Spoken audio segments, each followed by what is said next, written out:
আজ আমাদের Antarctic এক্সপিডিশনে south জর্জিয়ার শেষ দিন।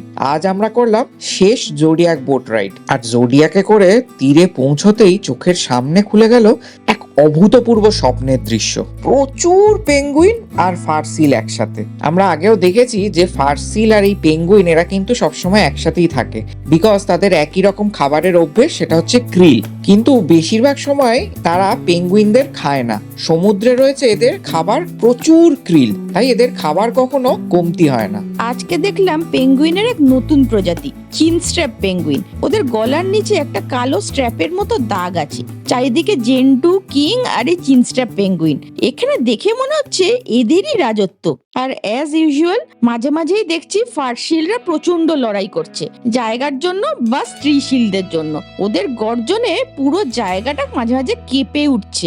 আশেপাশে পেঙ্গুইনরা তো নির্বিকার, ওরা দেখতে দেখতে অভ্যস্ত হয়ে গেছে। প্রথমবার দেখলাম শিল জলেই ঘুমোচ্ছে, মাথাটা উপরে বের করে রেখেছে আর ঢেউয়ের উপর ভাসছে। এরপর আমরা ধীরে ধীরে এগিয়ে চললাম সেই রহস্যময় জায়গায়, গ্রেভিয়ার্ড অফ আইসবার্গ। এখানে প্রচুর পাহাড় প্রমাণ আইসবার্গ এসে জমা হয়, আর সেইখান থেকেই এই নামটা এসছে। দেখলাম নীল বরফের বিশাল বিশাল আইসবার্গের টুকরোগুলো ভেসে বেড়াচ্ছে। কেউ গোল, কেউ আবার অদ্ভুত বেঁকে গেছে, কোনোটা আবার পুরো লাগছে নোঙরের মতো। আইসবার্গগুলো অদ্ভুত নীল। এই বরফের রং এত গভীর নীল কারণ ভেতরে কোনো হাওয়া নেই, আলো ঢুকে প্রতিফলিত হয়, তাই আইসবার্গের কালার এত ব্লু লাগে। আজ বুঝলাম কেন আমরা বলি টিপ অফ দ্য আইসবার্গ কথাটা। যা চোখে দেখি সেটা বরফের অল্প অংশ, বেশিরভাগ তো লুকিয়ে থাকে সমুদ্রের নিচেই। হঠাৎ এক জায়গায় এসে দেখি জলের রংটা হঠাৎ দুভাগে ভাগ হয়ে গেছে, ধূসর আর নীল। একটা হচ্ছে গ্লেশিয়ার ওয়াটার আর একটা হচ্ছে সি ওয়াটারের নোনতা। সেই জন্য জলের কালারটা দুভাগে ভাগ হয়ে গেছে। সেই সীমানাটা যখন পেরোলাম মনে হচ্ছিল যেন দুই জগতের মাঝখান দিয়ে যাচ্ছি। তারপর আমরা এসে পৌঁছলাম ম্যাকারানির পেঙ্গুইন কলোনিতে। এদের আমরা ফার্স্ট টাইম এবার দেখলাম, আর এক কথায় দুর্দান্ত।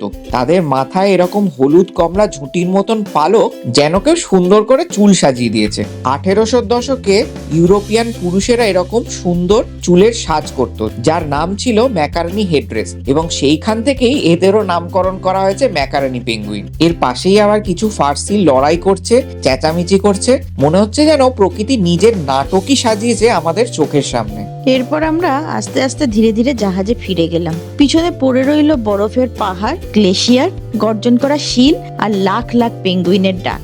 আজ মনে হচ্ছে এই সাউথ জর্জিয়া সত্যি পৃথিবীর এক ম্যাজিক্যাল কর্নার, যেখানে প্রকৃতি শুধু দেখা যায় না, প্রকৃতিকে সত্যি অনুভব করা যায়।